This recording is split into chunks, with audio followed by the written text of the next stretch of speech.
11 सितंबर 2001 को सुबह 8:46 दुनिया हमेशा के लिए बदल गई। एक हवाई जहाज को अपहरण करके जानबूझकर विश्व व्यापार केंद्र के उत्तरी टॉवर में ठोका गया। 17 मिनट बाद एक और विमान ने दक्षिणी टॉवर को मारा। तीसरा हवाई जहाज पेंटागन में उड़ा दिया गया, जहां अमेरिका ने अपनी सैन्य कार्यवाही निर्देशित की, जबकि चौथा विमान यात्रियों द्वारा नीचे गिराया गया, जो हवाई जहाज के नियंत्रण के लिए संघर्ष कर रहे थे। दशकों से अमेरिका ने यह माना था कि वह अपनी भारी सैन्य शक्ति के बने एक कवच के पीछे अस्तित्व में है। यह विश्वास अब टूट गया था। इतने सारे लोगों की मौत होने के साथ सिर्फ अमेरिका ही नहीं, बल्कि पूरी दुनिया से यह वास्तव में एक मुक्त दुनिया पर हमला था और न्याय और बदला लेने की एक पुकार निकली। इसका जल्दी निष्कर्ष निकाला गया कि हमला अल-कायदा के प्रमुख ओसामा बिन लादेन द्वारा मंजूरी दिया गया था, जिन्होंने अमेरिकी मुख्य भूमि पर हमले का सपना देखा था। अफगानिस्तान में छिपने की खबर से अमेरिका और इसके सहयोगी देशों ने तालिबान शासन के खिलाफ युद्ध की तैयारी शुरू कर दी। 10 सितंबर को कुछ अमेरिकी ही जानते थे कि अफगानिस्तान मानचित्र पर कहां है। 12 सितंबर को लगभग पूरी जनसंख्या इस ग्रामीण भूबंदी देश पर केंद्रित थी, जब पृथ्वी पर सबसे अधिक चाहिए व्यक्ति की खोज शुरू हुई। इसमें अफगानिस्तान के हिंसक इतिहास के विशेषांक की दूसरी कड़ी में हम अमेरिका द्वारा अफगानिस्तान पर किए गए आक्रमण का अध्ययन करने जा रहे हैं, जो अमेरिका का सबसे लंबा युद्ध है।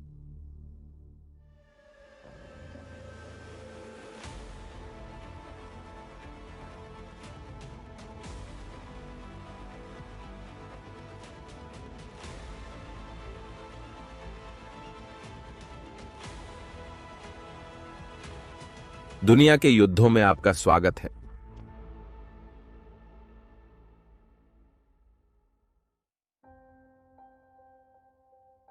हमलों के 24 घंटे के भीतर उत्तरी अटलांटिक संधि संगठन या उत्तर अटलांटिक संधि संगठन एक बैठक में सभी सदस्य राज्यों ने सहमत होने का विचार किया कि यदि हमला संयुक्त राज्य अमेरिका के बाहरी सेनाओं द्वारा किया गया था, तो वॉशिंगटन संधि के अनुच्छेद 5 को लागू किया जाएगा।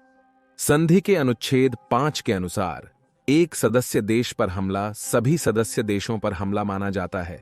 इसलिए 9/11 सिर्फ अमेरिका पर हमला नहीं, बल्कि सभी 19 सदस्य देशों पर था। उत्तर अटलांटिक संधि संगठन के महासचिव लॉर्ड रॉबर्टसन ने संघ को गठबंधन के निर्णय की जानकारी दी, जिसमें अमेरिका अंतर्राष्ट्रीय सुरक्षा कानूनों के अधिकारों के तहत उत्तर अटलांटिक संधि संगठन बलों के साथ स्वतंत्र रूप से कार्रवाई करेगा। 15 सितंबर 2001 को राष्ट्रपति बुश ने मैरीलैंड हिल्स में कैंप डेविड रिट्रीट में अपने अग्रणी सलाहकारों से बात की। उपस्थित लोगों में कनाडा चीफ जॉर्ज टेनेट ने हम युद्ध करने जा रहे हैं शीर्षकित पावर पॉइंट प्रस्तुति से कार्यवाही शुरू की। टेनेट ने बिन लादेन, अल-कायदा तालिबान मेजबानों पर अफगानिस्तान में नवीनतम खुफिया जानकारी को रूपरेखित किया, जिससे राष्ट्रपति की टीम को कार्य योजना बनाने की अनुमति मिली।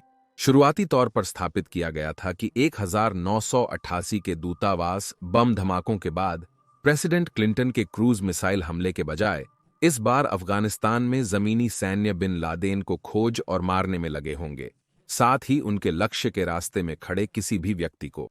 अंततः यूएस नेतृत्व ने अफगानिस्तान पर हमले की 4 चरणों की योजना स्वीकारी। पहले चरण में संचालन के लिए संसाधनों का आवंटन, क्षेत्र में मुख्य सहयोगियों, अफगानिस्तान के भीतर सहित को एक संघ में लाने और उपयोग करने, कई मुख्य उद्देश्यों का आयामन और एक कमांड पदानुक्रम की स्थापना शामिल थी।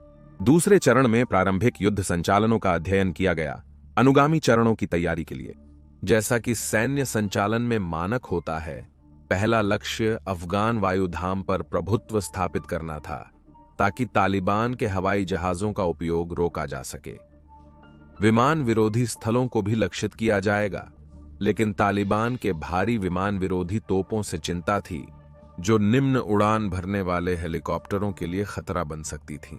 पश्चिमी मीडिया स्रोतों ने 80 के दशक में सोवियत संघ के खिलाफ तालिबान बलों को स्टिंगर मिसाइलें आपूर्ति की गई थीं, इसके बारे में लेख लिखे।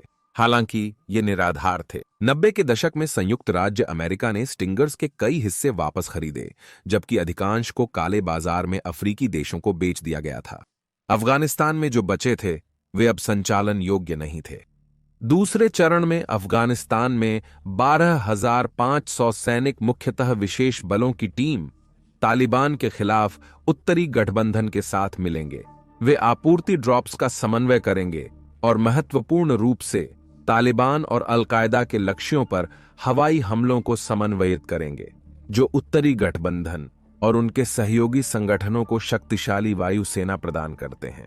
चरण 2 में युद्ध कार्यवाहियों के आधार के निर्माण के पश्चात चरण 3 में तालिबान के समाप्त के लिए केंद्रित प्रयास पर विचार किया गया, जो अफगानिस्तान में सभी अलकायदा के आधार को नष्ट करेगा। अंततः चरण 4 में एक अंतर्राष्ट्रीय सुरक्षा बल की स्थापना पर विचार किया जाएगा, जिसका उद्देश्य तालिबान को पुनः स्थापित होने से रोकना होगा।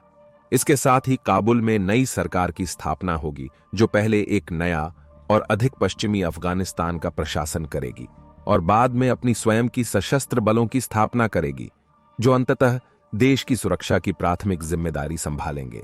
अनंत न्याय नामक संपूर्ण अभियान ने उस समय की अमेरिकी मनोदशा को आकर्षित किया था। हालांकि डर था कि यह अमेरिकी कारण का समर्थन करने वाले कई मुस्लिम राष्ट्रों को नाराज कर सकता है, क्योंकि यह शीर्षक अक्सर भगवान के संदर्भ में उपयोग किया जाता है। इसलिए इसे अधिक स्वीकार्य ऑपरेशन एंड्यूरिंग फ्रीडम में बदल दिया गया। इस बीच अमेरिका और गठबंधन राष्ट्रों ने क्षेत्र में अपनी सेनाओं का संचय शुरू कर दिया, तालिबान से युद्ध करने के लिए। अमेरिकी वायुसेना के बम्बर भारतीय महासागर में तैनात हुए और टोमाहॉक मिसाइल से सज्जित ब्रिटिश और अमेरिकी युद्धपोत अरब सागर में गए। मानो उसके देश के खिलाफ इकट्ठा हो रही पश्चिमी बलों की वृद्धि ही काफी नहीं थी। तालिबान के नेता मुल्ला उमर ने देखा कि उनका बिन लादेन समर्थन अब उनके सबसे पुराने सहयोगी को भी खो दिया है। न्यूयॉर्क में हमलों से पहले 2001 में 20 जून को 2 वर्षों की राजनीतिक झगड़े और संघर्ष के बाद पाकिस्तानी सेना के प्रमुख परवेज मुशर्रफ ने इस्लामाबाद में सत्ता हासिल की। 9/11 के बाद मुशर्रफ ने सोचा कि अमेरिका का समर्थन करना पाकिस्तान के हित में बेहतर होगा। फिर भी 1990 में पाकिस्तान के परमाणु हथियार कार्यक्रम के कारण दोनों देशों के बीच संबंध कठिन थे। 19 सितंबर 2001 में उन्होंने अपने लोगों से कहा कि अगर वे अमेरिका के साथ सहयोग नहीं करते तो अमेरिका उनके पुराने दुश्मन भारत से सहयोग कर सकते हैं। 1999 के कारगिल संघर्ष के बाद विवादित कश्मीर क्षेत्र में इस्लामाबाद और दिल्ली के बीच का तनाव अधिक था, इसलिए इस धमकी को गंभीरता से देखा गया। उन्होंने तालिबान के खिलाफ सैन्य कार्रवाई का विरोध किया, पर अमेरिकी सेनाओं को अपने देश में विमान आधारित करने की अनुमति दी, जिसे तालिबान और अलकायदा के खिलाफ उपयोग करने के लिए जाना गया। उनकी सेनाएं पाकिस्तान और अफगानिस्तान के बीच के जनजातीय क्षेत्र में अलकायदा संदिग्धों को पकड़कर अमेरिका को सौंपने लगीं। उनके सहयोग में बदल संयुक्त राज्य अमेरिका ने पाकिस्तान पर लगे सैन्य आर्थिक प्रतिबंधों को हटाया और आर्थिक सहायता तथा अलकायदा एजेंट के लिए इनाम जोड़ दिया था। मुशर्रफ ने दावा किया कि संयुक्त राज्य अमेरिका ने धमकी दी कि अगर उनके सहयोग का उन्होंने इनकार किया तो पाकिस्तान अमेरिकी बमों का निशाना बन सकता है। फिर भी पाकिस्तान को अब ओमार से मुंह मोड़ने की हर वजह थी और इस्लामाबाद सरकार बढ़ते आतंकवाद के खिलाफ युद्ध में एक प्रमुख खिलाड़ी बन गई।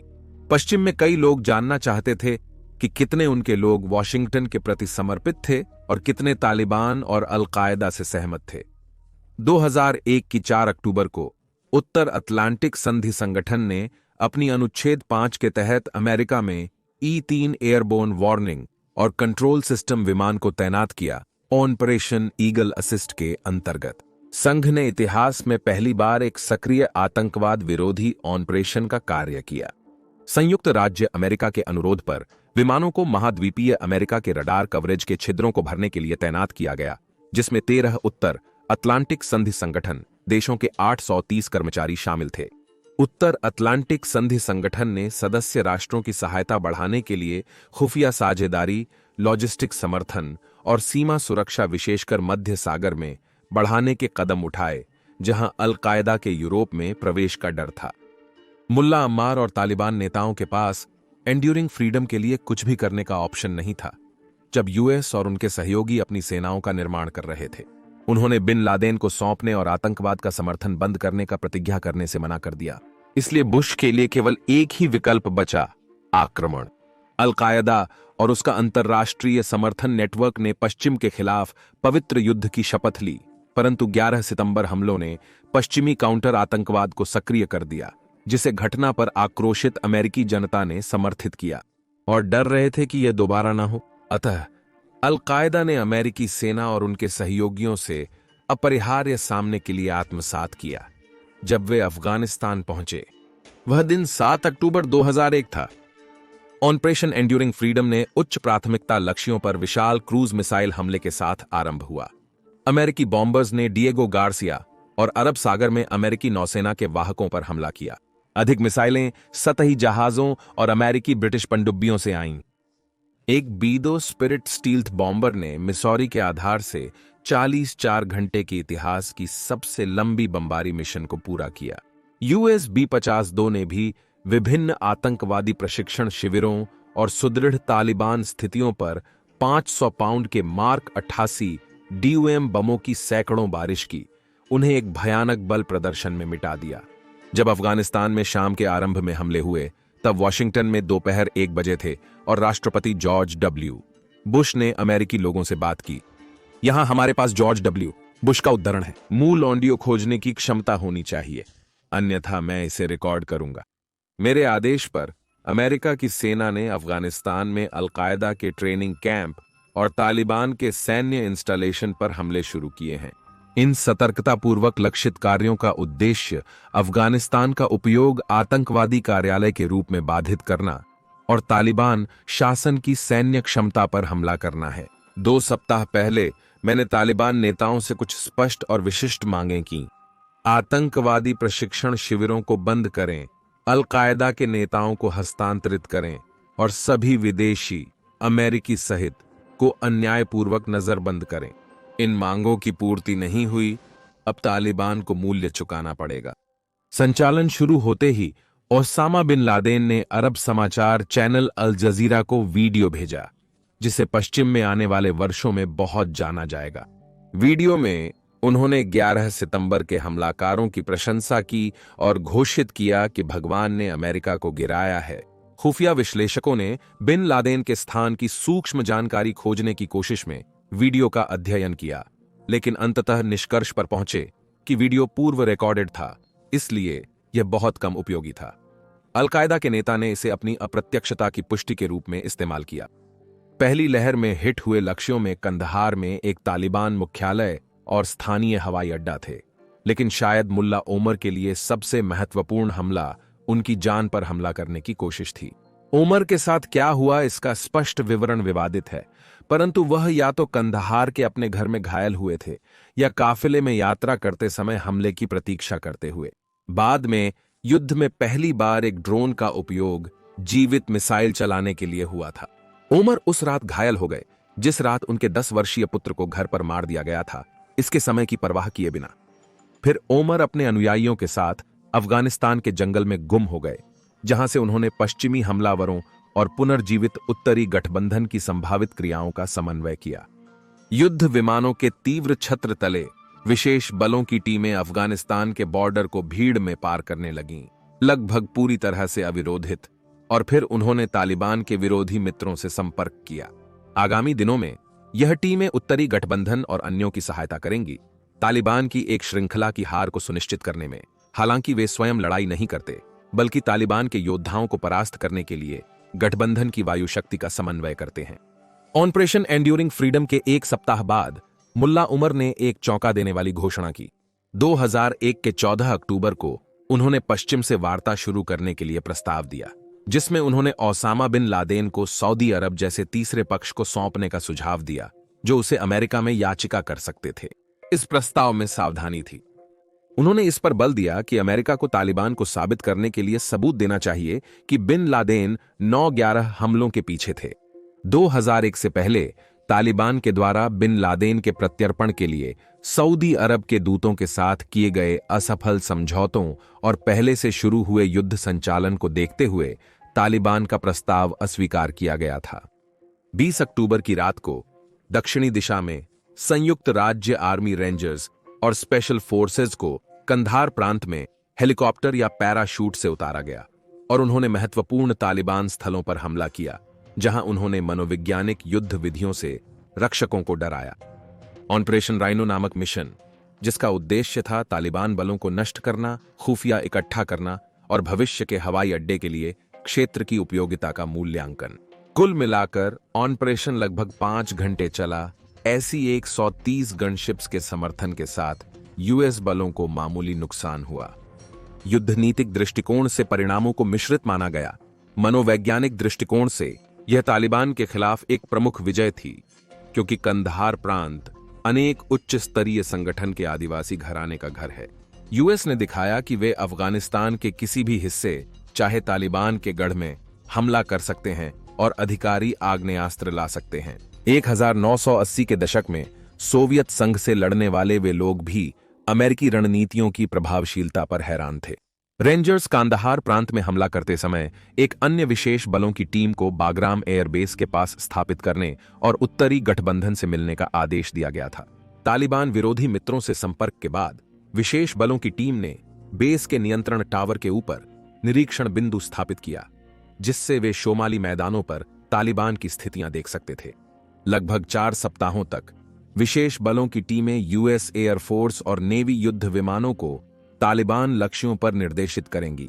उन्हें कमजोर करते समय उत्तरी गठबंधन की सेनाएं काबुल पर हमले की योजना बना रही थीं।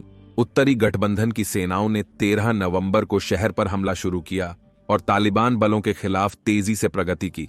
यहां तक कि युद्ध कैसे होगा, उसके लिए सबसे आशावादी अनुमान भी पार कर गई। ऐसी थी हवाई हमलों की प्रभावशीलता।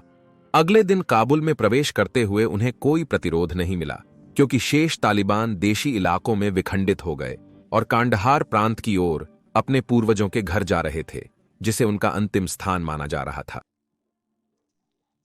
तालिबान की पश्तून भाषा में काला गुफा का अर्थ तोरा बोरा वास्तव में एक गुफा नहीं है। यह एक विशाल गुफा संगठन है जो पूर्वी अफगानिस्तान के सफेद पर्वतों में अपना रास्ता बना रहा है। वॉशिंगटन के कनाडा काउंटर आतंकवादी केंद्र में कार्यरत गैरी बर्नसन को अफगानिस्तान में कनाडा की कार्यवाहियों की कमान मिली और उन्हें यकीन था कि ओसामा बिन लादेन ने और कई तालिबान योद्धाओं ने तोरा बोरा की गुफाओं में अंतिम स्थिति बनाई होगी। 2001 के नवंबर अंत और दिसंबर शुरुआत में कनाडा और यूनाइटेड स्टेट्स स्पेशल फोर्सेज ने तोरा बोरा पर हमले की तैयारी की, जिसमें उत्तरी गठबंधन सेनाओं का उपयोग और स्थानीय अफगान मिलिशियाओं का सहयोग शामिल था, क्योंकि वहां सिर्फ उत्तरी गठबंधन सेनाओं की संख्या ही थी जो हर निकास को कवर कर सकती थी अगर शिकार भागने की कोशिश करता। बर्नसन ने मिलिशिया समूहों के उपयोग की चिंता व्यक्त की।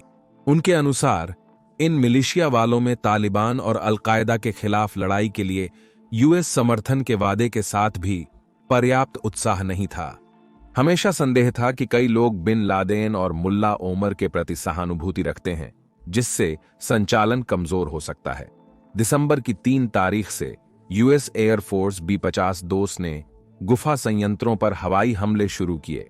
अमेरिकी, ब्रिटिश और जर्मनी विशेष बलों के समर्थन सहित उत्तरी गठबंधन बलों द्वारा दिसंबर की 5 तारीख तक उन्होंने पहाड़ों के चारों ओर क्षेत्र का अधिकांश सुरक्षित कर लिया था। लेकिन अलकायदा योद्धाओं ने अपनी मजबूती से दुर्ग की हुई स्थितियों से मशीन गन और रॉकेट संचालित ग्रेनेड के साथ कठोर प्रतिरोध दिया। तोरा बोरा की लड़ाई के नाम से मशहूर यह युद्ध अमेरिकी हवाई हमलों की शक्ति के कारण मुख्य रूप से 17 दिसंबर तक समाप्त हो जाएगा। 200 से अधिक अलकायदा मर गए, लेकिन ओसामा बिन लादेन कहीं नहीं मिले। उनके सहयोगियों की मदद से उन्होंने पाकिस्तान में भाग लिया, जिसने अफगानिस्तान में अमेरिकी ऑपरेशन के नए पाकिस्तानी सहयोग की प्रासंगिकता पर सवाल उठाया, क्योंकि उनकी सेना को बिन लादेन को रोकने की अपेक्षा थी अगर वे सफेद पहाड़ियों के माध्यम से देश में प्रवेश करते। 2001 में 5 दिसंबर को जब टोरा बोरा के आसपास की लड़ाई चल रही थी, मुल्ला उमर ने मुल्ला उबैदुल्लाह को तालिबान की कमांड सौंपी और ग्रामीण क्षेत्र में गायब हो गए। उनके नेतृत्व में उन्होंने तालिबान को अफगानिस्तान के गृह युद्ध में केवल एक और सशस्त्र गिरोह से एक प्रमुख सैन्य दल बनाया और अंततः युद्ध विनाशित देश में वास्तविक सरकार बन गया। केवल इसे सब कुछ अंतर्राष्ट्रीय आतंकवाद के समर्थन के प्रतिकार में 2 महीने से कम समय में नष्ट कर दिया गया। शक्ति हस्तांतरण के बाद उनके साथ होने वाला एक विवादास्पद मुद्दा है। उन्होंने अफगानिस्तान के जाबुल प्रांत में छिपने का आश्रय लिया, जबकि उनकी पत्नियां और बच्चे पाकिस्तान में स्थानांतरित हो गए और वह अपने पूर्व प्रांतीय गवर्नर के साथ रह रहे थे। 2001 के बाद उनका तालिबान से संपर्क अनियमित था, वे संदेश और ऑडियो टेप भेजते थे जिसमें ओबैदुल्लाह और अनुयायियों को अमेरिकी नेतृत्वाधीन सेनाओं के खिलाफ व्यवहार का मार्गदर्शन दिया। राजधानी से निकाले जाने और सेनाओं को तोड़ दिया गया। अमेरिका और संघीय बलों ने उनके देश में सैन्य बेस बनाए। तालिबान के कुछ लोग लड़ाई जारी रखने का भविष्य नहीं देख रहे थे। उन्होंने शांति समझौता करने या पाकिस्तान भाग जाने की सलाह दी। विभाजित दोनों विकल्पों का अनुसरण किया गया, चाहे जानबूझकर या नहीं, क्योंकि अब कंधार प्रांत में घेरे जा रहे अंतिम तालिबान गढ़ों को अपनी कठिनाइयों की वास्तविकता का सामना करना पड़ा। ओबैदुल्लाह ने नए साल में नॉर्दर्न अलायंस बलों को समर्पित किया। उसे ज्यादा देर तक नहीं रखा गया। अंततः उसे क्षमादान समझौते का हिस्सा बनाया गया। ऐसा सोचा जाता था कि ऐसा क्षमादान अन्य तालिबानों को शांत होने के लिए प्रेरित करेगा, लेकिन कई ने नॉर्दर्न अलायंस पर विश्वास नहीं किया और सोचते थे कि वे 2001 के अक्टूबर से पहले किए गए कार्यों के लिए उत्तर में युद्ध का बदला लेंगे। तालिबान में विदेशी योद्धाओं की संख्या के लिए चिंता थी, क्योंकि उनके लिए समर्पण असंभव था। उनका एकमात्र विकल्प था पाकिस्तान के आदिवासी क्षेत्र में शरण ढूंढना। वहां उनके समर्थक स्थानीय लोगों में और पाकिस्तानी सरकार में भी थे। नॉर्दर्न अलायंस ने नवंबर के अंत में शुरू होने वाले देश से तालिबान के कई सदस्यों को हवाई यात्रा करने की अनुमति देने के लिए पाकिस्तानी वायुसेना के साथ एक गुप्त समझौता किया। 2001 के अंत तक तालिबान का अफगानिस्तान में अधिकांशतः विनाश हो गया था। कुछ तितलियां बाकी थीं तथा बाकी लोगों ने समर्पण कर दिया या भाग गए थे। तालिबान के ऐसे तेजी से हारने से एंड्यूरिंग फ्रीडम की योजना बनाने वाले कई लोग, विशेष रूप से कनाडा, आश्चर्यचकित हुए थे, जिन्होंने अमेरिकी और सहयोगी बलों की दीर्घकालिक विपक्षी लड़ाई की उम्मीद की थी। अक्टूबर 2001 और मार्च 2002 के बीच अमेरिकी सैनिकों की संख्या से कम थी, जबकि तालिबान की संख्या हजारों में थी। उनका पिछला अनुभव उन्हें सिखा चुका था कि यह महत्वपूर्ण समय था आगे बढ़ने के लिए। तालिबान के हिंसा और विनाश के बाद अफगानिस्तान को पुनर्निर्माण करने की जरूरत है, जिसमें नई सरकार की स्थापना और अंतर्राष्ट्रीय सुरक्षा बल की मदद से शांति बनाए रखना शामिल है, जब तक सरकार अपने आप को साबित नहीं कर देती। 22 दिसंबर 2001 में हामिद करजई को अफगानिस्तान के राष्ट्रपति के रूप में नियुक्त किया गया। भारत में शिक्षित और प्रमुख लोगों के बीच उन्होंने एंड्यूरिंग फ्रीडम की शुरुआत पर तालिबान के खिलाफ विद्रोह का नेतृत्व किया, इसलिए वे अंतरिम राष्ट्रपति पद के लिए आदर्श विकल्प माने गए।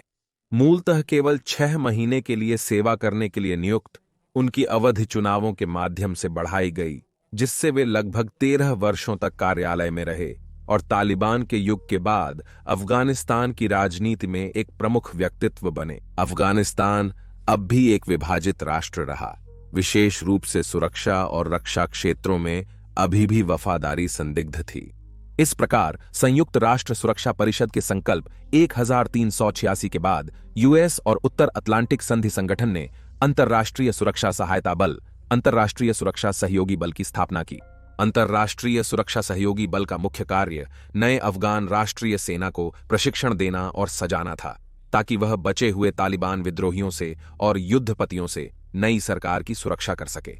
डकैत और उन विदेशी योद्धाओं से जो अफगानिस्तान में यूएस हमले के समय प्रशिक्षण ले रहे थे। हालांकि अंतर्राष्ट्रीय सुरक्षा सहयोगी बल ने जल्दी ही समझ लिया कि उसे इस संदर्भ में अधिक सक्रिय होना होगा। उत्तरी अटलांटिक संधि संगठन ने अंतर्राष्ट्रीय सुरक्षा सहयोगी बल सेनाओं का 99% से अधिक हिस्सा प्रदान किया। बाकी ऑस्ट्रेलिया और दक्षिण कोरिया जैसे यूएस के साथी देशों से आए। कुल संख्या लगभग 5000 थी। ये सेनाएं विशाल अमेरिकी सैन्य उपस्थिति को नहीं शामिल करती हैं, जो आतंकवाद के खिलाफ अपने युद्ध का हिस्सा बनकर क्षेत्र में जारी है। 2001 के दिसंबर में ब्रिटिश तीसरा मैकेनाइज्ड डिवीजन ने अंतर्राष्ट्रीय सुरक्षा सहयोगी बल का मुख्यालय काबुल में स्थापित किया था, जनरल जॉन मैककॉल के नेतृत्व में, जिसे तुर्की के लेफ्टिनेंट जनरल हिल्मी अकिनजोरलू ने 4 महीने बाद राहत दी। आगामी वर्षों में अंतर्राष्ट्रीय सुरक्षा सहयोगी बल ने अपनी जिम्मेदारी और संचालन का क्षेत्र बढ़ाया, काजी सरकार की स्थिति को स्थापित करने में मदद करने के लिए। अंतर्राष्ट्रीय सुरक्षा सहयोगी बल सेनाएं अफगान राष्ट्रीय सेना के साथ शहरों और गांवों को विद्रोहियों से साफ करने और परिवहन कड़ियों को सुरक्षित करने में शामिल हुईं, लेकिन उन्हें बढ़ती फ्रस्ट्रेशन का सामना करना पड़ा। अफगान सेनाओं का खराब अनुशासन और काबुल सरकार की अविश्वसनीयता से उन्हें सामान्य अरुचि का सामना करना पड़ा। वे लोग जो अपनी भूमि को कब्जा करने वाली पश्चिमी सेनाओं पर विश्वास नहीं करते थे, उन्हें कट्टरता की ओर झुकाव था। अंतर्राष्ट्रीय सुरक्षा सहयोगी बल द्वारा स्थापित सुरक्षा बाधाओं के पीछे काम करते हुए ये लोग अपनी राइफलें प्रशिक्षक सैनिकों पर मोड़कर बड़े नुकसान कर सकते थे। अफगानिस्तान की अक्सर जटिल सामरिक चित्र में मित्र आग का जोखिम भी हमेशा मौजूद था, जैसे कि 17 अप्रैल 2002 को हुआ, जब एक अमेरिकी वायुसेना का F-16 गलती से कनाडा की सेना को तरनक फार्म पर बम कर दिया, जो एक पूर्व तालिबान संयंत्र था। 1 जुलाई 2002 को 3 महीने के बाद एक और घातक घटना हुई, जब अमेरिकी विमानों ने कंधार शहर के उत्तर में एक शादी पर बमबारी की। बमबारी से लगभग 30 लोगों की मौत हुई, जिसमें बच्चे शामिल थे। इसे उत्सव में AK-47 चलाने वाले मेहमानों की वजह से हुआ माना गया, जिसे अमेरिकी सेना ने हमला समझ लिया।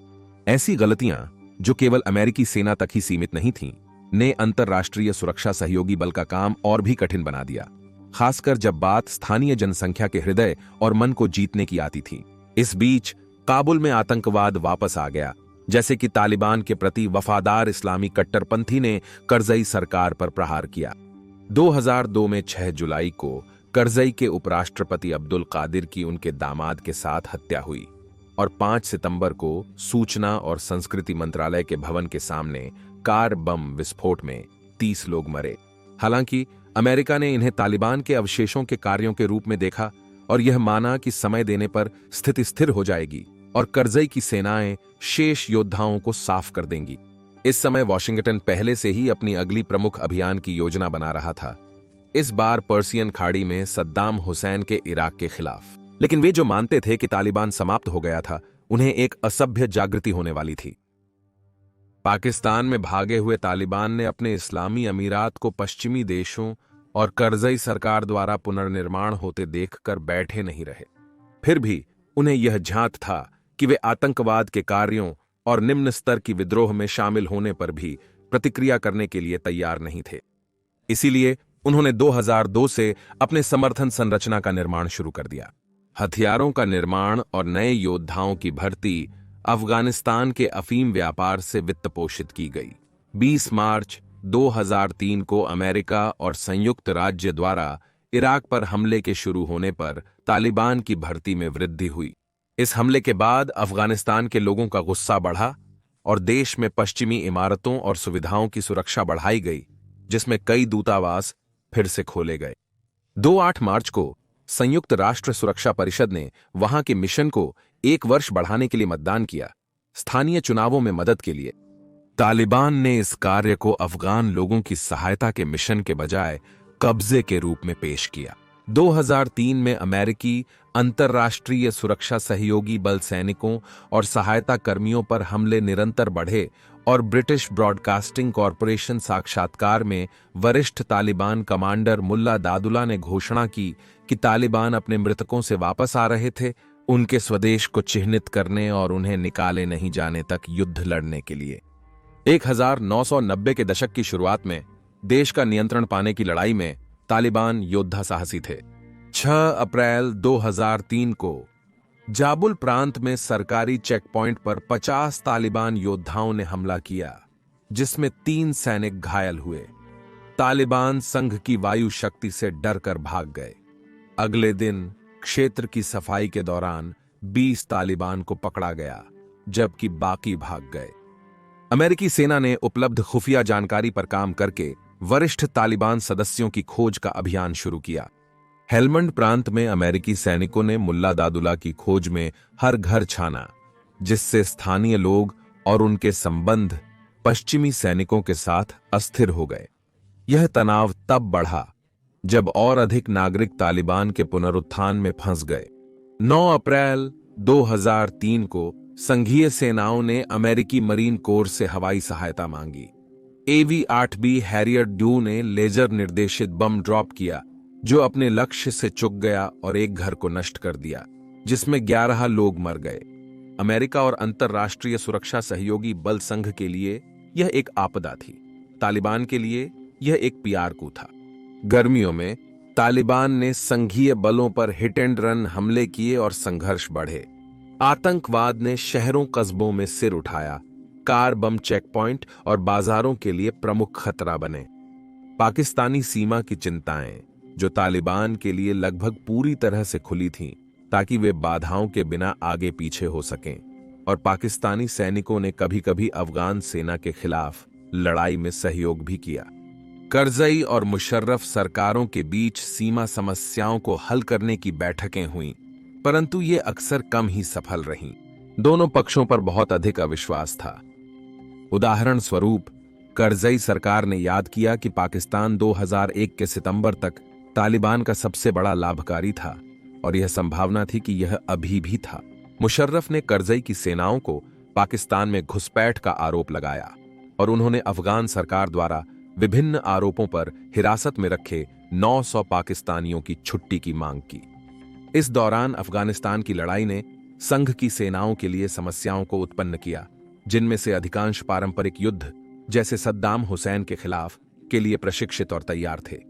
आत्मनिर्मित विस्फोटक उपकरणों आईईडीज के बढ़ते उपयोग ने संघ की सेनाओं की तकनीकी क्षमताओं को प्रभावित किया, जिसने विभिन्न देशों को अपने वाहनों को सेनाओं की सुरक्षा के लिए उन्नत करने की आवश्यकता बताई। और अधिक नागरिकों की मौत रोकने के लिए हवाई हमलों में सटीक निशानेबाजी की आवश्यकता ने नए लक्ष्य निर्धारण पॉड्स के तेजी से विकास को भी उत्तेजित किया, जिनकी झूम क्षमता अफगानिस्तान में तैनात देशों से अधिक थी।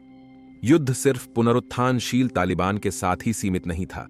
अल-कायदा सदस्यों की खोज और आतंकवादी प्रशिक्षण शिविरों का नष्ट करने का मिशन जारी है। वहां गुटबाजी हिंसा की पुरानी समस्या भी थी, जिसे अंतर्राष्ट्रीय सुरक्षा सहयोगी बल और अफगान सरकारी सेनाओं को सुलझाने का कार्य सौंपा गया था। फिर भी 2003 के अंत में सुरक्षा स्थिति बिगड़ने के बावजूद 911 के उपरांत अफगानिस्तान के इस प्रारंभिक चरण में देश के लिए चीजें काफी समय तक संकेत स्वरूप दिखाई दे रही थीं। उन्होंने एक आर्थिक, संरचनात्मक और सांस्कृतिक परिवर्तन देखा था, जिसका लक्ष्य उनकी स्थिति सुधारना और तालिबान का समर्थन हटाना था। खाद्य, सहायता और पैसा विदेश से देश में आ रहा था। पहली बार चुनाव हो रहे थे और महिलाएं अधिक अधिकारों के साथ शिक्षा और कार्यस्थल पर वापस आ रही थीं। उनके पास स्वतंत्र रेडियो शो थे, जहां महिलाओं ने महिला मुद्दों पर चर्चा की। अफगानिस्तान के इतिहास में पहले भी दिखाया गया है, ऐसे बदलाव सभी द्वारा स्वीकार नहीं किए जाते। इसलिए कई लोगों को नए अफगानिस्तान और उनकी जीवन स्थिति के बीच चुनना पड़ा। यदि उन्होंने पिछला चुना तो तालिबान आगे था। 9/11 के बाद राष्ट्रपति बुश ने स्पष्ट रूप से कहा कि अगर पाकिस्तान जैसे देश उनके साथ अल-कायदा के खिलाफ उनके युद्ध में आगे नहीं बढ़ रहे थे, तो वे उनके खिलाफ थे। यह एक चेतावनी थी जिसे राष्ट्रपति मुशर्रफ ने गंभीरता से लिया। पाकिस्तान जानता था कि अगर वह अमेरिकी जनता की प्रतिशोध की इच्छा का सम्मान नहीं करता, तो इसका तालिबान और इस्लामी आतंकवादी समूहों के साथ इतिहास इसे आतंकवाद के खिलाफ अमेरिकी युद्ध का मुख्य लक्ष्य बना देगा।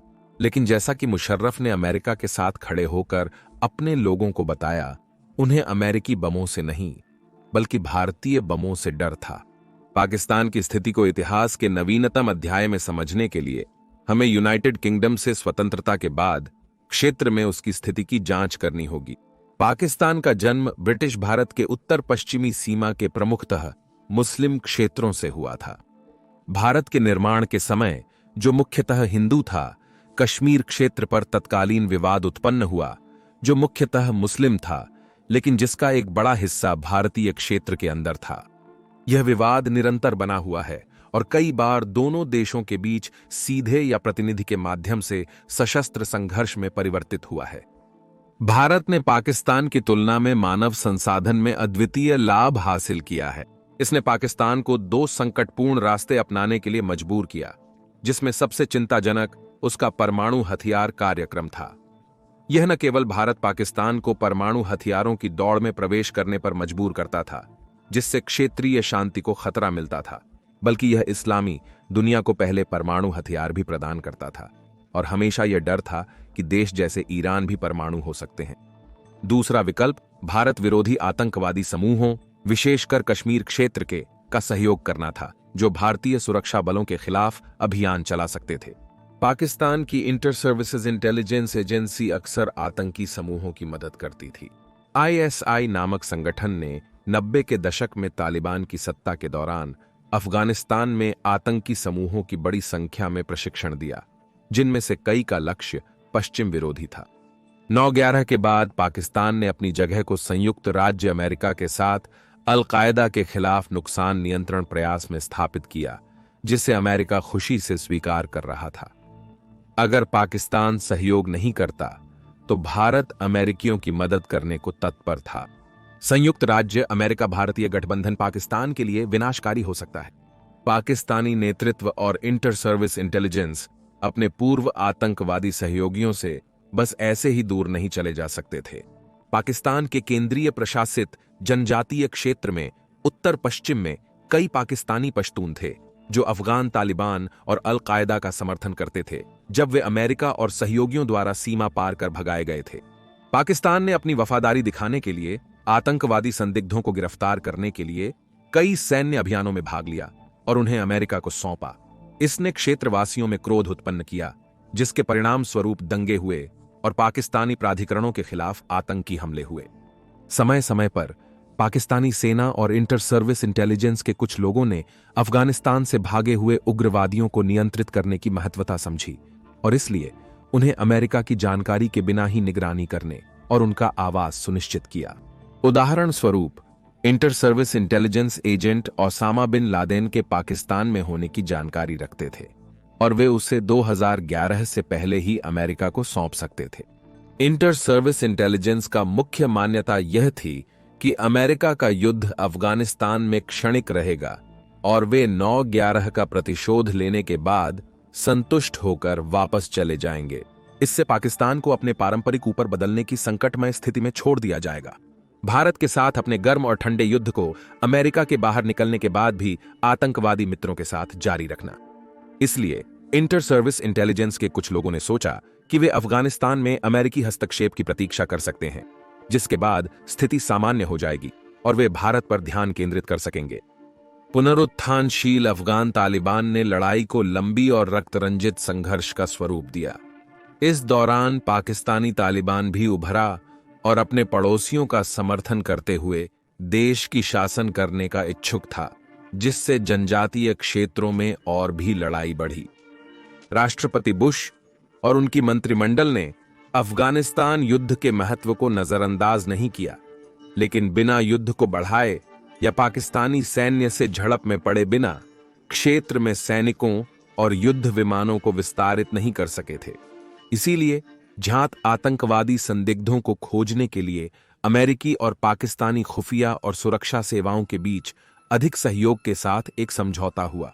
एक बार स्थान का निर्धारण होने के बाद अगर वे भूमि पर गिरफ्तार नहीं हो सके तो वे कनाडा के नियंत्रण में अमानुषिक युद्ध वायुयानों के हमले से मारे जाएंगे। यह ड्रोन युद्ध की पहली घटना थी। 18 जून 2004 को पाकिस्तानी नेता नेक मोहम्मद वजीर को पहले अमेरिकी ड्रोन हमले में मारा गया।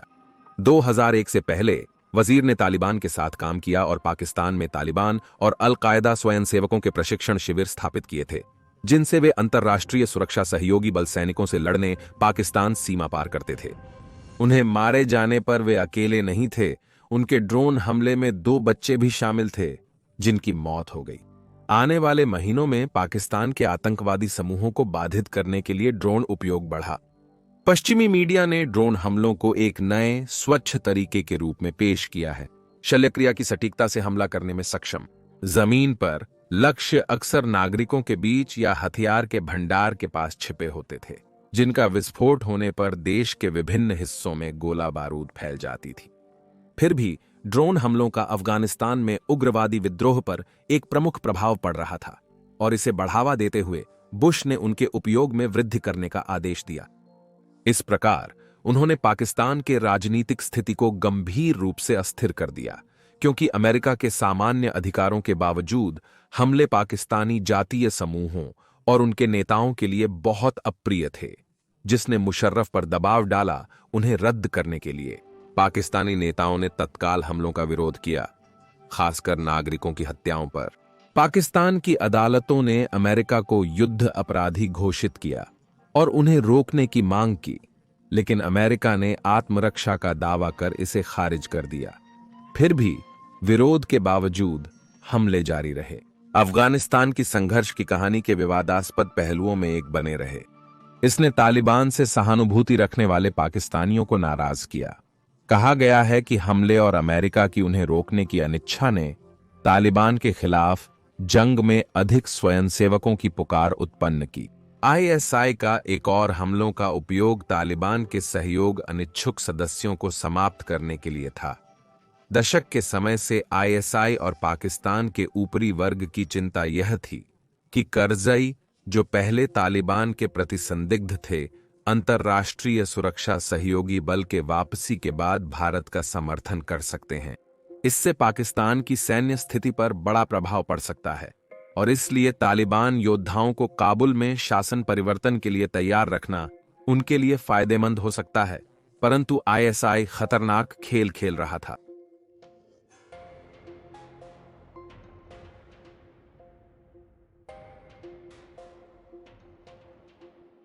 और उसने अफगानिस्तान संघर्ष की रणनीति में बदलाव किया। ओबामा ने अभियान चलाया था कि अफगानिस्तान में संघर्ष दो प्रमुख कारकों के कारण हार रहा था।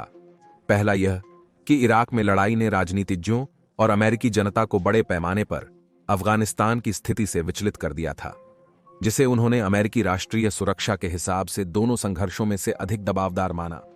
यह अनुमान लगाया गया था कि उसके और उसके सामरिक अधिकारियों के नजरिए से अफगानिस्तान को तालिबान और अल कायदा से सुरक्षा के लिए जरूरी सैनिक संसाधन नहीं मिल रहे थे। साथ ही संघर्ष में ऐसा कोई स्पष्ट लक्ष्य नहीं था जिस पर अमेरिका और उनके संघीय सहयोगी काम कर सकते थे, जिससे इसे अनंत युद्ध की तरह देखा जा रहा था। अमेरिका और कई उत्तर अटलांटिक संधि संगठन देशों में स्थिति के प्रति निराशा को फिर करजई की सरकार में भ्रष्टाचार के आरोपों ने बढ़ाया, जिसने अफगानिस्तान की आर्थिक वृद्धि को बाधित किया, जबकि उसी समय अफगान राष्ट्रीय सेना ने संघीय बलों को अधिकांश लड़ाई करने देने में संतुष्ट होने का प्रतीत हुआ। इसके अलावा अफगान राष्ट्रीय सेना के सदस्यों का अपने ही बेसों के भीतर संघीय बलों पर अपनी बंदूकों को मोड़ने का मुद्दा भी बढ़ रहा था, जिसे इस्लामी मूलवादी प्रचार द्वारा जीता गया था। दुर्भाग्यपूर्ण रूप से ओबामा को अपने वरिष्ठ सैन्य कमांडरों और व्हाइट हाउस के आंतरिक वृत्त के सदस्यों के बीच रस्सी की खींचाई में समस्याओं के समाधान ढूंढते हुए देखा गया। उपराष्ट्रपति जो बाइडेन, जो अपने इराक में सैन्य कार्रवाई के पक्ष में वोट देने के निर्णय पर पछताया था, अफगानिस्तान में 30,000 अतिरिक्त सैनिकों को भेजने की अमेरिकी जनरल की मांग से हिचकिचा रहे थे। उन्होंने ओबामा को याद कराया कि वह राष्ट्रपति हैं और फैसला उनका है। अंततः ओबामा ने 20,000 अतिरिक्त सैनिकों को अफगानिस्तान में भेजने का निर्णय लिया और युद्ध की स्थिति में बदलाव किया, जैसा कि अमेरिकी राष्ट्रपति ने सैनिक योजना तैयार की। उद्देश्य था कि अल कायदा को बाधित, हटाना और पराजित करना। ओबामा ने स्पष्ट किया था कि अगर काजी सरकार नहीं सहयोग करेगी तो सब कुछ अन्य नए अफगानिस्तान निर्माण सहित द्वितीयक चिंता हो सकती है। इसके अलावा उपयोग की गई रणनीतियों में बदलाव हुआ, जिसमें शहरों और नगरों की हमले से सुरक्षा पर अधिक जोर दिया गया, बजाय तालिबान और अल कायदा के बड़े पैमाने पर देशी इलाकों में पीछा करने के। विशेष बलों की टीमें अभी भी दोनों संगठनों के प्रमुखों के खिलाफ मिशन चला रही हैं। हालांकि अब अधिक प्रयास किए जा रहे हैं तालिबान योद्धाओं को काजी सरकार, जिसने हाल ही में चुनाव जीते हैं, का समर्थन करने के लिए प्रोत्साहित करने के। आने वाले वर्षों में वायु शक्ति का उपयोग भी कम किया जाएगा ताकि लड़ाई में फंसे हुए नागरिकों की संख्या कम की जा सके, जहां हवाई जहाज बल प्रदर्शन पर अधिक जोर देते हैं। शत्रु योद्धाओं के ऊपर निम्न, तेज और जोरदार उड़ान भरते हैं, बजाय तुरंत बम गिराने के। 2009 के सितंबर 4 को उत्तरी अफगानिस्तान के कुंदुज में तालिबान द्वारा 2 तेल टैंकरों के अपहरण के बाद वायु शक्ति के सतर्क उपयोग की आवश्यकता स्पष्ट हुई। जर्मनी सैनिकों ने एक अमेरिकी F-15E स्ट्राइक ईगल से वायु सहायता मांगी, जिसने तालिबान योद्धाओं को नष्ट कर दिया, लेकिन हमले के परिणाम स्वरूप जो विस्फोट हुआ उसमें 90 से अधिक नागरिकों की मान्यता है कि मर गए। इसी बीच पाकिस्तान में ड्रोन हमले बिना रुके जारी रहे, जिससे इस्लामाबाद में परेशानी होती रही। वॉशिंगटन में कई लोगों के नजरिए से पाकिस्तान बड़ा खतरा था, ऐसा माना जाता है, क्योंकि पाकिस्तानी सुरक्षा और खुफिया सेवाओं से कई तालिबान सदस्यों को सहायता मिली थी। कागज पर पाकिस्तान एक सहयोगी था, पर जमीन पर यह हमेशा स्पष्ट नहीं होता था। ओबामा ने अल-कायदा के प्रति इस्लामाबाद का कठोर रुख अपनाया, विशेषकर उनकी सीमाओं के अंदर। 2009 के फरवरी में पाकिस्तान ने अमेरिका, अफगानिस्तान के साथ बातचीत में ड्रोन्स और आतंकवादी नेताओं के खिलाफ सीमा क्षेत्र में हमले करने की अनुमति मांगी। यह प्रस्ताव अस्वीकार कर दिया गया, पाकिस्तान के मात्र नाम मात्र प्रयास के डर से, और इससे अल-कायदा और तालिबान को आराम मिलेगा। जबकि उसी समय यह खतरा था कि ड्रोन प्रौद्योगिकी को पाकिस्तान के दीर्घकालिक सहयोगी और अमेरिकी प्रतिस्पर्धी चीन को सौंपा जा सकता है। देश के उत्तर पश्चिम में लड़ाई जारी रही, जहां उनकी सेना के मानव संसाधन को कम करने और पाकिस्तानी अर्थव्यवस्था को अमेरिकी सहायता से संभाले जाने की क्षमता को समाप्त करने की महत्वपूर्ण हिंसा हुई। लेकिन शायद ओबामा प्रशासन के आगमन के साथ अमेरिकी नीति का सबसे बड़ा परिवर्तन वास्तव में तालिबान से बातचीत करने में था, शुरुआती रूप से तीसरे पक्ष के माध्यम से। बुश प्रशासन की स्पष्ट नीति थी कि आतंकवादियों या उनके समर्थकों के साथ समझौता नहीं करें, लेकिन ओबामा प्रशासन ने तालिबान और अल-कायदा को अलग अलग संस्थाएं मानते हुए, अंतर्राष्ट्रीय अल-कायदा को बड़ी खतरा मानते हुए, तालिबान के साथ शांति व्यवस्था करने की कोशिश की जो स्थिरता ला सके। केवल दोनों पक्षों को वार्ता के लिए सहमत कराना कठिन था। दोनों ने एक दूसरे को आरोपित किया कि वे वार्ता के तरीके की शर्तों के संबंध में अतर्क संगत हैं। ओबामा यह मानते थे कि उनकी सरकार द्वारा अफगान सेना की पुनर्जीवन में सहायता करने वाली खुले दरवाजे की नीति तालिबान को नए अफगानिस्तान को स्वीकार करने और उसमें अपनी स्थान खोजने पर मजबूर करेगी। 911 के तुरंत बाद के दौर में जिससे बुश को सामना करना पड़ा, यह बेशक सोचा नहीं जा सकता था। ऐसी थी अमेरिकी समाज में मौजूद भावना। हमलों की 10वीं वर्षगांठ के नजदीक आने पर अफगानिस्तान के युद्ध पर राय बदल रही थी। अमेरिकियों को अपने सैनिकों को शव बैग में घर लौटते देखकर थकान हो रही थी, या अस्थायी विस्फोटक उपकरणों से उनके अंग छीने जाने से, लेकिन युद्ध के आचरण के प्रति घृणा भी बढ़ रही थी, जिसे 25 जुलाई 2010 को और भड़काया गया, जब विकीलीक्स ने गोपनीय दस्तावेजों की हजारों संख्या में जारी की, जिसने योजना और खुफिया की कमियों को बेनकाब किया और जिसकी वजह से सैकड़ों नागरिकों की जानें जा रही थीं। विद्रोहियों का समर्थन बढ़ रहा था। हालांकि काम अधूरा था और बाहर निकलना अव्यावहारिक होता, जिससे तालिबान की सत्ता वापसी और अफगानिस्तान को पुनः आतंकवादी प्रशिक्षण शिविर बनने का खतरा बढ़ जाता। काजी की सेनाओं की तैयारी अभी तक नहीं हुई थी और कई संघ के कमांडर चिंतित थे कि क्या वे कभी तैयार होंगे। जीत की जरूरत के समय 9/11 हमलों की 10वीं वर्षगांठ के कुछ महीने बाद अमेरिकी सेनाओं को ओसामा बिन लादेन के स्थान की खुफिया जानकारी मिली। वह अबोटाबाद, पाकिस्तान में एक सुरक्षित घर में छिपे हुए थे, जिसे पाकिस्तानी स्पायों ने नहीं सिर्फ पहचाना बल्कि इसे उपयोगी बनाया, इस्लामी उग्रवादी समूहों के साथ अपने कारोबार में उपयोग करने के लिए। नेपच्यून्स स्पीयर के नाम से जाने जाने वाले एक विशेष ऑपरेशन को डर के मद्देनजर दुनिया के सबसे चाहते आदमी को पकड़ने या जरूरत पड़ने पर मारने के लिए तैयार किया गया। अफगानिस्तान में उत्पन्न होते हुए लगभग 2 दर्जन अमेरिकी हेलीकॉप्टरों की सेना ने पाकिस्तानी वायुमंडल को पार कर अमेरिकी नौसेना की सील टीम 6 के सदस्यों को संयंत्र में तैनात किया। एक हेलीकॉप्टर को उतरने में कठिनाई और छोड़ने की जरूरत पड़ी, परंतु मिशन सफल रहा। स्रोत पर निर्भरता के बावजूद बिन लादेन की हत्या सील्स ने की। संयुक्त राज्य अमेरिका में व्हाइट हाउस में राष्ट्रपति ओबामा और उनके स्टाफ ने इसे स्क्रीन पर देखा। पूरी घटना का फिल्माया गया था। यह प्रशासन की महत्वपूर्ण विजय थी और अमेरिकी जनता के लिए संघर्ष की सफलता के रूप में दिखाई दी। लेकिन उत्साह समाप्त होने के बाद कई असुविधाजनक प्रश्न उठाए गए। इनमें फिर से यह चिंता थी कि पाकिस्तानी खुफिया कितनी विश्वसनीय है, और अब जब वह मर चुके हैं तो यूएस और अंतर्राष्ट्रीय सुरक्षा सहयोगी बल सैनिकों को बाहर निकालने के लिए आदेश कब दिया जाएगा। इस बीच अफगानिस्तान में लड़ाई जारी रही। 2011 में 5 अगस्त को यूएस को खुफिया मिली कि तालिबान के शीर्ष कमांडरों में से एक कारी ताहिर कहीं तंगी घाटी में थे, जहां से वह संघ की सेनाओं पर आतंकवादी हमलों और घातक हमलों का समन्वय कर रहे थे। कारी ताहिर तालिबान कमांडरों की सबसे चाहिए जाने वाली सूची में शीर्ष पर थे। इसलिए सर्वश्रेष्ठ जानकारी पर आधारित एक संयुक्त ऑपरेशन की योजना बनाई गई थी, जिसमें संयुक्त राज्य, आर्मी रेंजर्स, अफगान सेना और नेवी सील शामिल थे, ताकि वह पकड़ा या नष्ट किया जा सके। आर्मी रेंजर्स और अफगान सैनिकों को बोइंग के CH-457 डी चिनूक हेलीकॉप्टरों ने 2250 8 घंटों में ड्रॉप किया और उसके बाद सील टीम को उठाया। ऑपरेशन के शुरू होते ही MQ-9 प्रेडेटर ड्रोन ने एक भागते हुए समूह को देखा जो रेंजर्स की स्थिति को छोड़कर जा रहा था। इसलिए आर्मी AH-64 अपाची हेलीकॉप्टर और एयर फोर्स SE-130 गनशिप्स को बुलाने का निर्णय लिया गया, जिससे उनकी स्थिति पर आग लगाकर 5 तालिबान योद्धाओं की मृत्यु की गई। इस दौरान एक और तालिबान समूह को घाटी के उत्तरी सिरे पर देखा गया और संदेह किया गया कि क्वारी ताहिर उनमें शामिल हैं।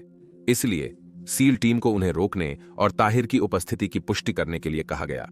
17 navy SEALs, 15 SEAL team, 5 navy combat support specialist, 3 संयुक्त राज्य America air force special tactics, airman, 7 Afghan special force operators, 1 Afghan interpreter और 1 सैन्य कुत्ता चिनूक कॉल साइन एक्सटॉर्शन 17 पर उड़ान भर रहे थे।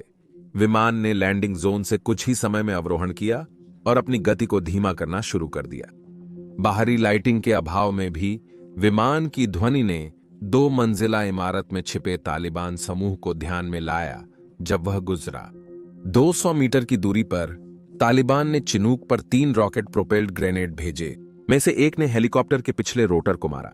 विमान धरती पर गिरता हुआ दिखाई दिया, जिसमें सभी 38 लोग मर गए, जिसे एक पास के अपाचे ने देखा, जिसने घोषणा की रेडियो के माध्यम से अपने कमांडर्स को घटना की सूचना देने के लिए।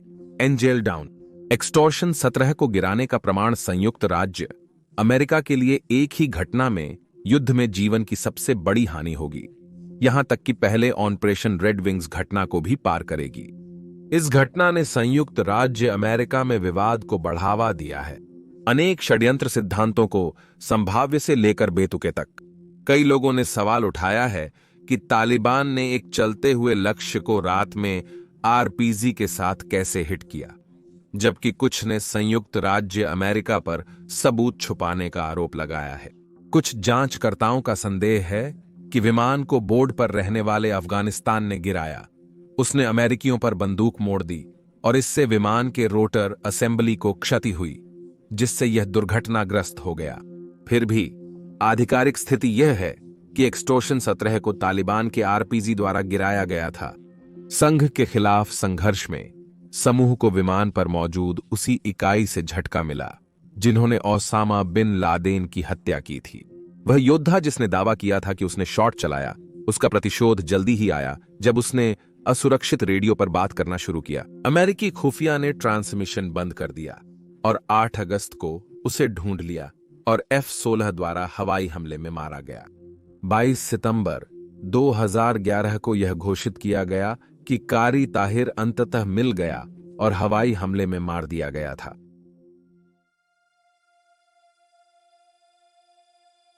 – 2012 अमेरिका में एक और चुनाव वर्ष था और एक बार फिर अफगानिस्तान ओबामा और रिपब्लिकन उम्मीदवार मिट रोमनी के बीच बहस के प्रमुख विषयों में से एक था। विजयी ओबामा अब स्थिरता से अमेरिका और इसके सहयोगी भागीदारों के लिए एक निकासी रणनीति स्थापित करने के पथ पर थे और करज़ई को अपनी खुद की सेनाओं को अंततः अपने देश में सुरक्षा का नेतृत्व करने के लिए धक्का दिया। मार्च 2012 में अमेरिकी और अफगान राजदूतों ने यह विवरण तय करने का काम शुरू किया कि अफगान राष्ट्रीय सेना कोलिशन सेनाओं से कैसे स्थानांतरित होगी। दुखद है कि 2012 के मार्च 11 को कंधार में हुई एक दुर्भाग्यपूर्ण घटना ने वार्ता को बिगाड़ दिया।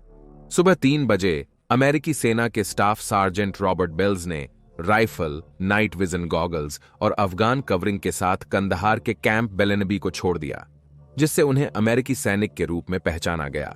फिर उन्होंने अल-कज़ाई नामक आसपास के गांव में 4 लोगों की हत्या की और 6 लोगों को घायल किया। उसके बाद उन्होंने नजदीकी नजाबान में 12 लोगों, जिनमें बच्चे भी शामिल थे, की हत्या की और बेलेनबी लौटकर खुद को समर्पित किया, जहां उन्हें गिरफ्तार कर लिया गया। उन्हें हत्या के आरोप में ट्रायल किया गया, दोषी पाया गया, लेकिन मृत्युदंड से बच गया। उन्हें बिना परोल की उम्र कैद की सजा दी गई, जिसे अफगानिस्तान के कई लोगों ने कम माना। विद्रोहियों और संघ सेना में लड़ाई में नागरिकों की हत्या होना आम थी, परंतु संघ का यह बचाव था कि ये मृत्यु अनजाने में हुई थी। ये स्पष्ट रूप से हत्या थी। युद्ध की तनाव और पीटीएसडी को बेल्स की हत्या का कारक माना गया, जिसने ऑपरेशन एंड्यूरिंग फ्रीडम को अंत करने की आवश्यकता को बढ़ाया। इस संदर्भ में अमेरिका और अफगानिस्तान ने एक समझौता किया, जिसमें अफगानिस्तान में सैन्य ऑपरेशनों का नियंत्रण हस्तांतरित किया गया, जो 2012 के 4 जुलाई को लागू हुआ। इसने अंतर्राष्ट्रीय सुरक्षा सहयोगी बलों की प्रतिबद्धता को देश में धीरे धीरे घटाने और अधिक अफगान बलों को सज्जित और प्रशिक्षित करने की अनुमति दी। सितंबर 2014 में हामिद करजई ने अफगान राष्ट्रपति का पद छोड़ा और अशरफ घनी ने उनकी जगह ली। इस्तीफा देने के समय तक करजई के पश्चिमी संबंध, तालिबान से वार्ता और कैबिनेट में नेपोटिज्म और भ्रष्टाचार के आरोपों के कारण बढ़ती चिढ़ थी। इस बीच घनी को पोल्स में स्पष्ट विजय से कम सामना करना पड़ा और उनके राष्ट्रपति पद को राजनीतिक अस्थिरता और फिर से भ्रष्टाचार के आरोपों से दगदार किया गया। संघीय सैन्य अभियानों को बढ़ाने की विनती के बावजूद 8 दिसंबर 2014 को राष्ट्रपति ओबामा ने ऑपरेशन एंड्यूरिंग फ्रीडम के अंत की औपचारिक घोषणा की। 42 देशों के 1,30,000 सैनिकों से युक्त अंतर्राष्ट्रीय सुरक्षा सहायता बल विघटित हो गया और सैनिकों के वापस आने पर उनके अधिकांश उपकरण अफगान राष्ट्रीय सेना को सौंप दिए गए। युद्ध का समापन हो सकता है, पर अमेरिका और उत्तर अटलांटिक संधि संगठन ने अफगान बलों के प्रशिक्षण और उपकरण कार्यक्रम जारी रखे। ऑपरेशन फ्रीडम सेंटिनल और रिजोल्यूट सपोर्ट के तहत वे देश में कुछ प्रशिक्षकों और सलाहकारों को छोड़ गए। सैनिकों की वापसी काफी संक्षिप्त रूप से हुई। कई लोगों का सवाल था कि एंड्यूरिंग फ्रीडम ने अफगानिस्तान में क्या प्राप्त किया, क्योंकि तालिबान और अलकायदा दोनों बड़े खतरे थे और अफगान सरकार की स्वतंत्रता पर बहुत कम विश्वास था। अफगानिस्तान को सांस्कृतिक रूप से आधुनिक इस्लामी देश में बदल दिया गया, जहां महिलाएं अधिक स्वतंत्रता प्राप्त करके राजनीति में शामिल हुईं। लेकिन इसने निश्चित रूप से मूलवादी समूहों में पश्चिम द्वारा उनके सांस्कृतिक रूप से शुद्ध देश पर जो कुछ किया गया था, उसके प्रति घृणा को बढ़ाया। अफगानिस्तान पाकिस्तान सीमा के दोनों ओर विवादास्पद ड्रोन हमले जारी रहे। अलकायदा के मुख्य कोष्ठकों और नेताओं पर स्पेशल फोर्स की कार्रवाई जारी रही। पश्चिम में अफगानिस्तान को भूलने की सामूहिक कोशिश दिखाई दी, खासकर अरब स्प्रिंग, सीरिया के गृह युद्ध और इस्लामिक राज्य के उदय के साथ। 2016 में जब संयुक्त राज्य अमेरिका ने चुनाव का सामना किया, इन घटनाओं ने हिलेरी क्लिंटन और डोनाल्ड ट्रंप के बीच बहसों को शास्त्रीय बना दिया। लेकिन व्हाइट हाउस और उत्तर अटलांटिक संधि संगठन के नेताओं के लिए अफगानिस्तान रणनीतिक कांटा बन गया। वे अंततः कब इस पूरे मामले से अपने हाथ धो सकते थे? जब क्लिंटन और ट्रंप व्हाइट हाउस के लिए प्रचार कर रहे थे, तब अफगानिस्तान की स्थिति में काफी परिवर्तन हो चुका था। 2015 की 29 जुलाई को तालिबान प्रवक्ता ने सार्वजनिक रूप से मुल्ला मोहम्मद ओमर की 2013 में कराची पाकिस्तान के अस्पताल में प्राकृतिक मृत्यु की घोषणा की। अफगान सरकार और पश्चिमी खुफिया एजेंसियों को यही विश्वास था। उनकी गतिविधियों की रिपोर्टों में असंगतियां और ऐसी घोषणाएं थीं जो कही गई थीं कि उन्होंने पास की है, लेकिन वास्तव में ऐसा नहीं था। अगले दिन संशोधित बयान में यह बताया गया कि इनकी मृत्यु पाकिस्तान में नहीं हुई थी और न ही उनका अंतिम संस्कार वहां हुआ था, संभवतः पाकिस्तानी अधिकारियों के लिए अनुचित प्रश्नों से बचने के लिए। तालिबान के सर्वोच्च नेता के रूप में उनकी जगह अख्तर मंसूर ने ली, जिन्होंने भी ईमानदारों के कमांडर की उपाधि अपनाई। मंसूर ने पश्चिमी बलों और अफगान सरकार के खिलाफ लड़ाई जारी रखने का प्रतिज्ञा की, लेकिन उन्होंने विभाजित और असंतुष्ट तालिबान की बढ़ती हुई अध्यक्षता की, जो संयुक्त राज्य अमेरिका के साथ चल रहे संवाद से खुश नहीं थे। वास्तव में बढ़ती तालिबान संख्या ने महसूस किया कि संगठन अपने मार्ग को खो चुका है। दल टूटने लगे। कुछ ने मंसूर को ओमर की हत्या का आरोप लगाया, जिससे वे शक्ति प्राप्त कर सकें। कुछ दलों में यह बढ़ती राय थी कि उन्हें खुद को इराक और सीरिया में चल रहे इस्लामिक स्टेट से जोड़ना चाहिए, क्योंकि वे गैर विश्वासियों के खिलाफ कठोरपंथी इस्लामी जिहाद का प्रतिनिधित्व करते थे, जिसे वे अपने देश में अपनाना चाहते थे। इस तरह आतंकवादी समूह इंटर सर्विस इंटेलिजेंसेस का उदय हुआ, जहां के खोरासान का संकेत है, जो ऐतिहासिक तौर पर अफगानिस्तान, पाकिस्तान के भागों को शामिल करता है, ईरान और केंद्रीय एशिया के आगे। इंटर सर्विस इंटेलिजेंसेस के पहले नेता हाफिज खान पाकिस्तान तालिबान से थे और उन्होंने सीमा के दोनों ओर बहुत सारे वंचित तालिबान पुरुषों की भर्ती की। इस प्रकार उनकी लड़ाई सिर्फ अमेरिकी, अफगान और उत्तर अटलांटिक संधि संगठन सेनाओं पर ही नहीं, बल्कि तालिबान के खिलाफ भी होगी, जिन्हें वे खतरा मानते हैं।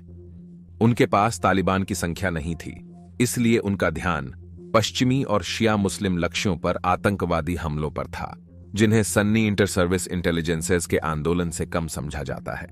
20 जनवरी 2017 को डोनाल्ड जे. ट्रंप अमेरिका के 45वें राष्ट्रपति बने, जिन्होंने वचन दिया था कि वे अंततः अमेरिका के लड़ने वाले पुरुषों और महिलाओं को अफगानिस्तान से घर लाएंगे, साथ ही आईसिस और अलकायदा के साथ कठोर रवैया अपनाएंगे।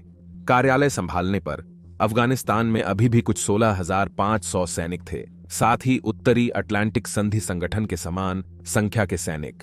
लेकिन ट्रंप को भी मानना पड़ेगा कि स्थिति अभी भी अत्यंत अस्थिर थी।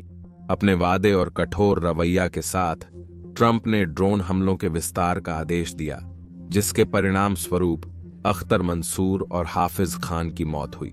लेकिन समानांतर रूप से नागरिक हत्याएं भी बढ़ गईं, क्योंकि हमले अक्सर बसे हुए क्षेत्रों में होते थे। 2017 के 13 अप्रैल को यूएस बलों ने सबसे शक्तिशाली हथियार MOAB को इंटर सर्विस इंटेलिजेंसेस के खिलाफ नंगरहार प्रांत के एकिन जिले के एक सुरंग संयंत्र पर उन्मुक्त किया। यूएस अधिकारियों ने दावा किया कि हथियार का उपयोग करने का निर्णय दोनों व्यावहारिक इस्लामिक स्टेट के खिलाफ मनोवैज्ञानिक उद्देश्यों के लिए था।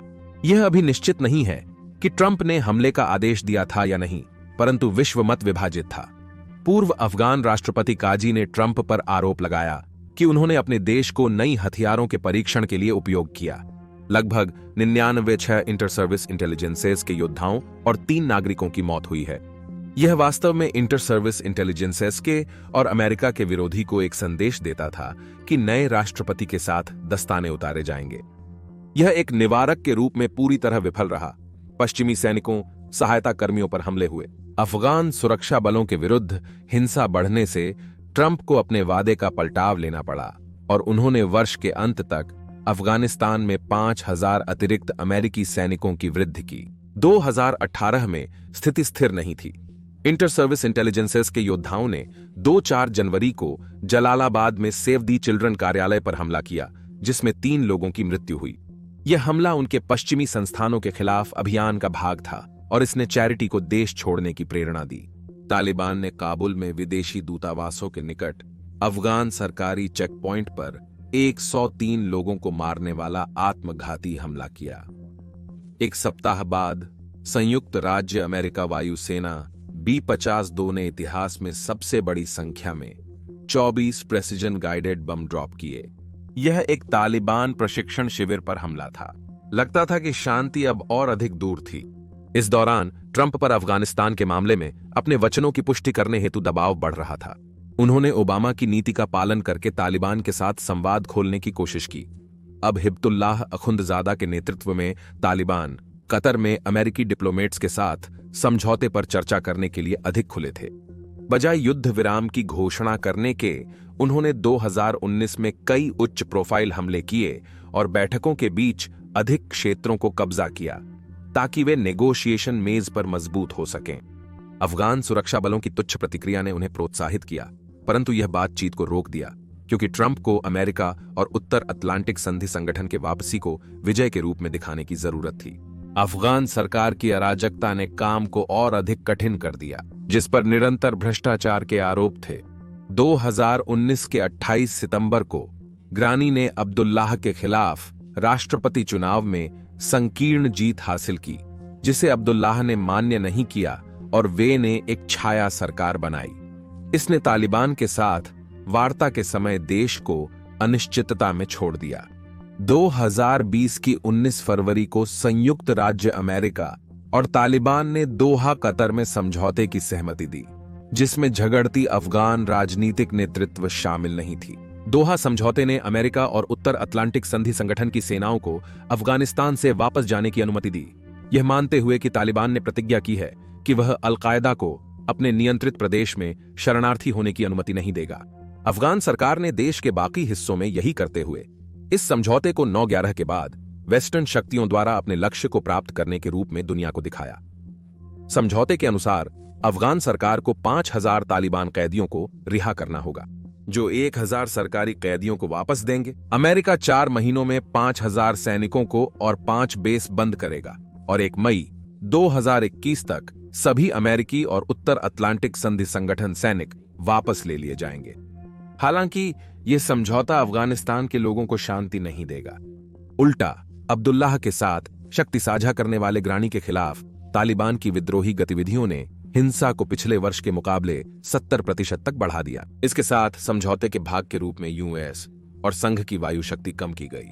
तालिबान के संघर्षों में क्षति कम नहीं हुई, लेकिन जैसे अफगान सरकारी सेनाओं का मनोबल घटा, उनकी सफलताएं संख्या में बढ़ती गईं, जो कम या कभी-कभी अदृश्य वेतन और अक्षम नेतृत्व के कारण आया था।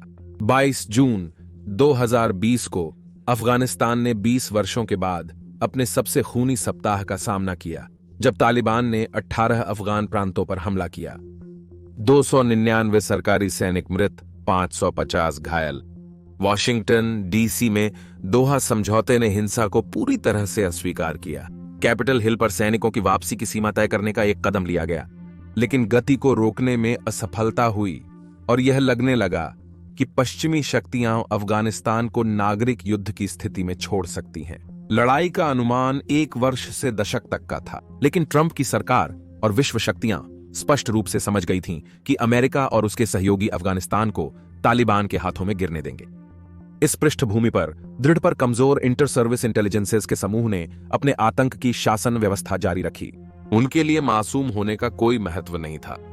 12 मई 2020 को गनमेनों ने डॉक्टर्स विदाउट बॉर्डर्स द्वारा संचालित अस्पताल पर हमला किया, जिसमें सहायक कर्मचारियों, नई माताओं और उनके नवजात शिशुओं की हत्या हुई।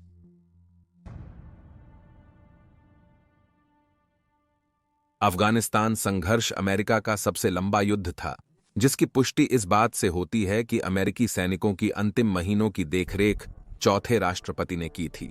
डेमोक्रेट बाइडेन ने 20 जनवरी 2021 को कार्यालय जाने के तुरंत बाद केवल 2,500 अमेरिकी सैनिक छोड़े। अफगानिस्तान में हिंसा के संबंध में बाइडेन सरकार ने अपने वापसी के प्रतिबद्धताओं की समीक्षा करने की घोषणा की, लेकिन अंततः प्रक्रिया जारी रखने का निर्णय लिया। यह स्पष्ट था कि बाइडेन उस अनंत युद्ध को जारी नहीं रखना चाहते थे जिसे वे जीत नहीं सकते, लेकिन उन्होंने अंतिम अमेरिकी सैनिकों के वापस लौटने की तारीख को धकेल दिया। 1 मई से 11 सितंबर सांकेतिक तारीख तक, ठीक 20 वर्ष पहले 9/11 हमलों के बाद, जो उनके अफगानिस्तान में प्रवेश का कारण बने थे। देरी होने पर भी तालिबान ने अपने नए गर्मी के हमले की शुरुआत की, जिसने पूरी दुनिया को आश्चर्यचकित कर दिया। अफगानिस्तान के चौथाई जिलों को नियंत्रित करते हुए उन्होंने घानी की सेनाओं पर विशाल हमला शुरू किया, जो अब स्वयं की सुरक्षा के लिए छोड़ दी गई थी, जबकि यूएस और सहयोगी साझेदार अपने लोगों की सुरक्षा पर केंद्रित थे। उत्तर अटलांटिक संधि संगठन सेनाओं द्वारा सुसज्जित और प्रशिक्षित होने के बावजूद अफगान टूट गए और या तो भाग गए या तालिबान में शामिल हो गए।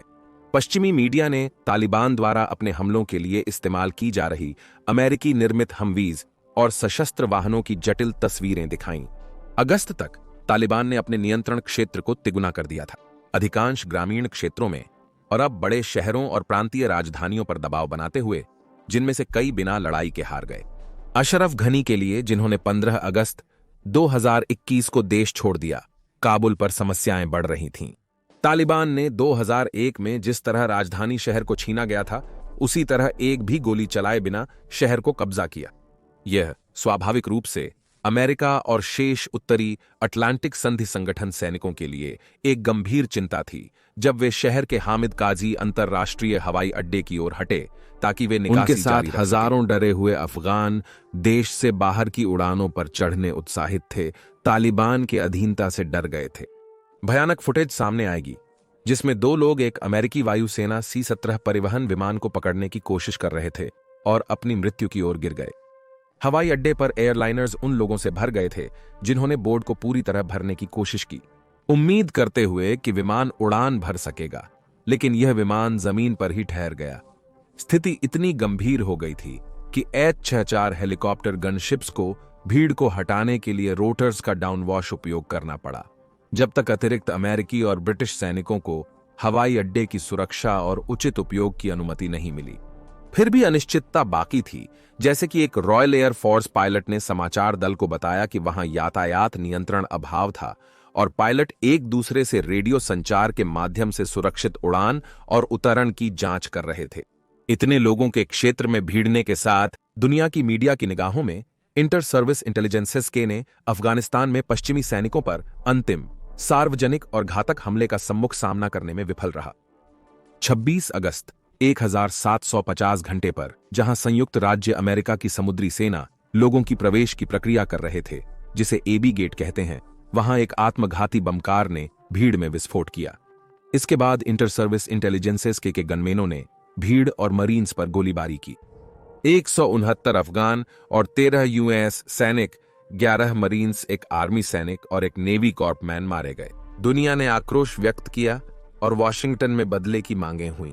राष्ट्रपति बाइडेन ने इंटर सर्विस इंटेलिजेंसेस के सदस्य के वाहन पर ड्रोन हमले की अनुमति दी। बाद में पता चला कि 10 नागरिक, जिनमें 7 बच्चे शामिल, मारे गए। ड्राइवर ने सहायता संगठन में काम किया और दावा किया कि वे अमेरिकी सैन्य परिवहन से देश छोड़ने का। 30 अगस्त 2021 को major general Chris Donahue US army 88वें एयरबोर्न डिवीजन के कमांडर एक C-17 में सवार होते ही तत्काल काबुल से उड़ान भर गए। इस उड़ान ने देश में लगभग 20 वर्षीय संघर्ष का अंत चिह्नित किया और पीछे एक कुटिल और टूटा हुआ अफगानिस्तान छोड़ गया। तालिबान के पुनः नियंत्रण के साथ हर किसी के मन में प्रमुख सवाल था, क्या यह सब महत्वपूर्ण था? उत्तर केवल इतिहास ही देगा। इस बीच अफगानिस्तान अपने हिंसक इतिहास का एक और क्रूर अध्याय बाहरी दुनिया के प्रभाव के खिलाफ बंद करता है।